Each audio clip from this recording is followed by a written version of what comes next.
My name is Alan Grande. I stand before you today not just a member of New York City Transit Authority and TWU Local 100, but as somebody who deeply cares about the truth and justice of the dignity and those who served our country during the darkest hours.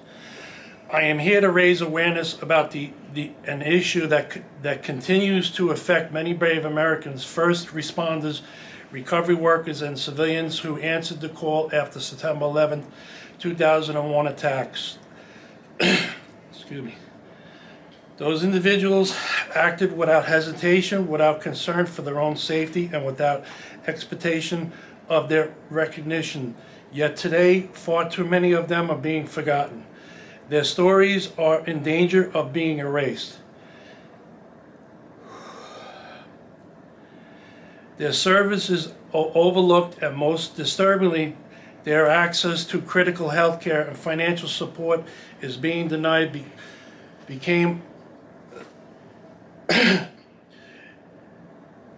They were never formally recognized.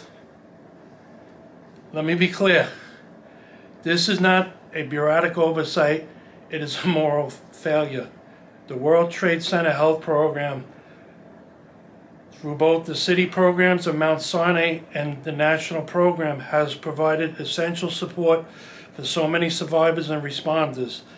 These programs are backed by the leadership of the CDC and NIOSH and have shown us what effective, compassionate response looks like.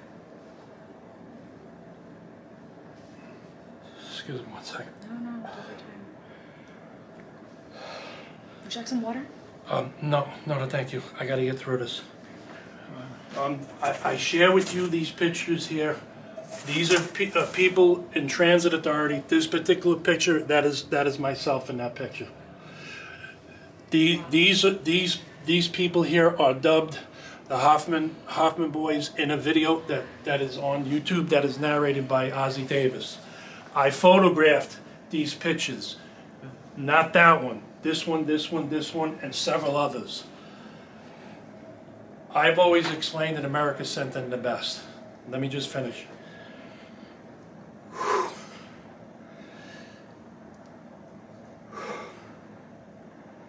We respectfully call upon President Trump, President Donald J. Trump, and Robert F. Kennedy Jr. to lend their voices and leadership to this cause. We need action, we need acknowledgement, and we need to ensure that all who stood up for this country in the aftermath of September 11th receives the care, respect, and benefits they have earned. This is not a matter of politics, it's a matter of justice. Let us remember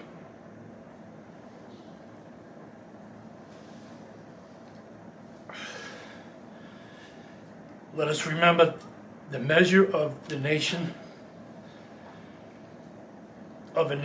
is not how it treats the powerful, but how it honors the sacrifices of those who gave everything when it mattered most. Thank you, Alan Grande. That's my speech. Beautiful. That was well said. Thank you. This here is what I just explained to you. This here is my red badge. This is that I had to sign up at the emergency management. In this red badge, I donated the original badge to the museum, National 9/11 Museum. This medallion that I had placed on my jacket is a medallion issued to me by the TWU Local 100, injured in the line of duty. And that I donated to the September 11th Museum as well. I am also recognized with my badge in the museum, 9/11 Museum. As I mentioned before, with this Mayors of Emergency Management, this is the downtown policy, and this is exactly what I was given for my red badge.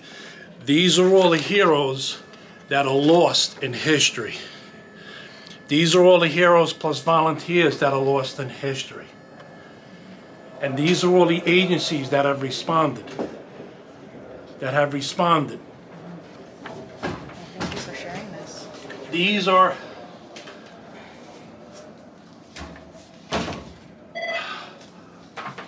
just a few of what we were involved in Transit Authority. Transit Authority, I was deployed with Transit Authority on September 13, 2001. Transit Authority had 2 miles of trucks going in the aftermath. 48 hours after, yeah. Yes, and Transit Authority actually, I deployed at a 14th and 6th. I was a plumber on a vac truck. The vac truck is a high-powered vehicle for the plumbers. I was deployed to City Hall, Brooklyn Bridge, in the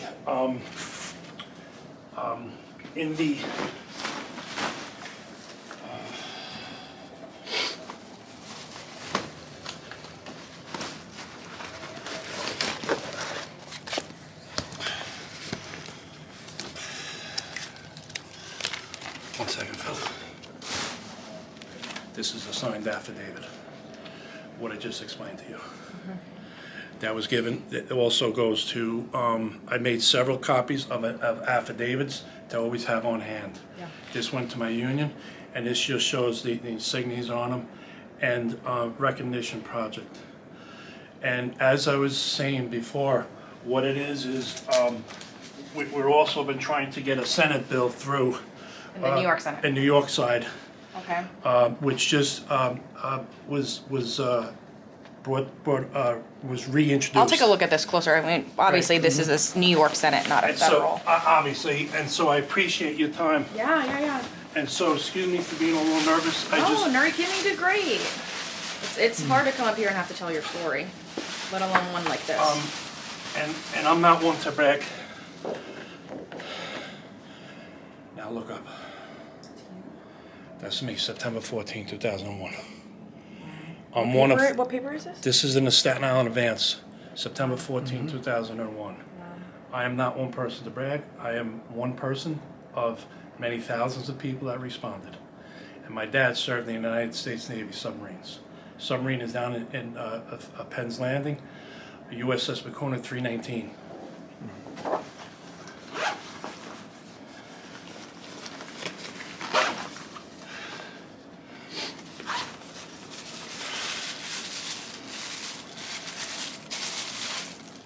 Here was my father's patch. You gotta get that one framed. We got it. Nice ghost box. Very nice. We got it.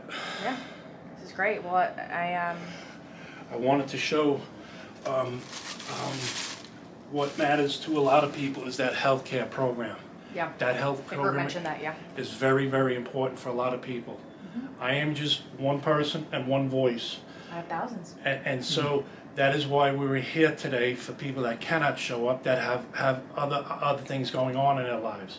And some people can't even make it because they're in the ground already, passed away. Thousands of people passed away, and that has been taking lives, so many. And so what comes into the responses, as I mentioned, these are pictures. This is right across the street from by the Millennium. This here is a picture. My supervisor, Steve Natowitz. Steve Natowitz is right here. He was my foreman. And this is on another day. He snaps this timelines here. That's me. And so I'm just showcasing what I was involved in. And thousands and thousands and thousands. Transit Authority had a pumping train pumping water out. We were watching for water as far back as Canal Street on a 109. So Transit was sealing those tunnels solid of concrete, locking them in, and so we were watching for water. They tested the water and they found out there was mains that were dumping into the tunnels and going out. So they were testing the content of the water. Yeah. Not contamination, the content of the water. It wasn't seawater. Okay. So it was water mains that were broken. Those two holes that were open in the wall as the ramp went down. Every year on the anniversaries, you saw two holes. Those were water mains. That actually is in the museum as well. So heroically, as I've always tried to explain, America sent in the best. My father always said,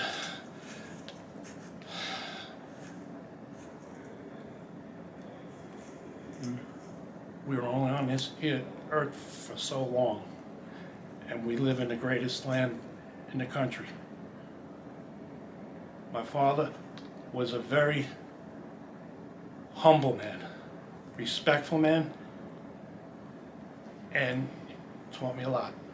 And so I shared that same morning of when it went on and everything. I went in the morning of. I went to the site. And so, long story short with all that, the morning of, I was actually, that particular morning, I was actually going to put up lawn signs for the borough president, the borough president, James Molinaro. And so I was going to Home Depot when I heard the buildings over the radio. I actually then went back to my parents' house. It was on the TV. It was on the TV. I kissed my father and I said, Dad, I gotta go, because the mayor said all emergency personnel report to work.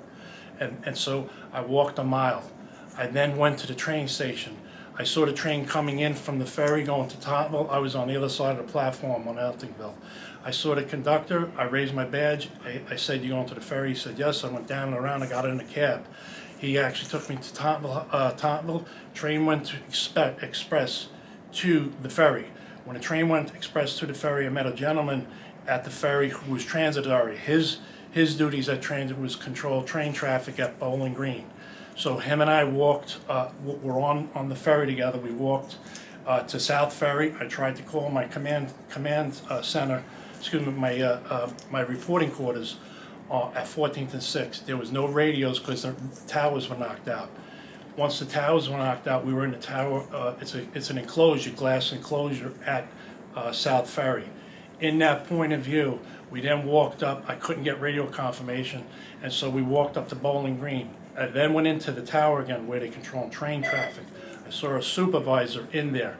I explained who I was and what my reporting quarters and everything, because I saw all the emergency reporting up. I said, can I use your phone? I called the day supervisor, Kenny Blau. I explained to him where I was. He then said, it's your day off, go home. Everything is still unfolding. Get your rest and come back, because you're gonna be, everything is still in the planning stages. We don't know what exactly is gonna happen at this moment. I then did what I was ordered. I turned around, I signed the logbook at Bowling Green train station, putting me there at some point around 12 o'clock when those buildings were dropping. I walked back down at that point, I walked up Broadway to basically where that bull is, that bronze bull. I walked up about maybe 200 feet, and then I walked into a cloud. I then returned around because I couldn't see no more. Right. I then turned around and walked back to the ferry, got on the ferry, and then went back home. The 12th for the 13th, the next evening, what happened was at that point, I went from Staten Island, took the train to the bus to Brooklyn, then to the train, and then the train to 53rd and 5th Avenue. Went to St. Patrick's Cathedral to say a prayer. And the front doors were closed. Everything was so dark. I turned around and I walked 53rd over to 7th Avenue, came down, cross over 6th Avenue, down to 42nd and 6th. And then at that point, people were rushing up because they didn't know what was going on, because there was other things that were going on. And it was explained that there was other incidents that might have been unfolding. At that point, I walked back over to 42nd Street and 10th Avenue, walked all the way down to 14th and 6th. At that point, my reporting quarters transit had 2 miles of trucks being set up to go in. The vac truck that I was being deployed to, that vac truck was coming down from 180th Street. So we were waiting for other vehicles, and we were on a line going in to the site. My truck, the vac truck, that truck is a high-powered for the plumbers. It's a big vacuum, but it's for water mains and sewers and everything like that, long story short. So I was deployed to City Hall in these vent gratings. These vent gratings are ash shafts that go down to the tracks. And so I was going in those ash shafts looking for pathological waste, cleaning it out, and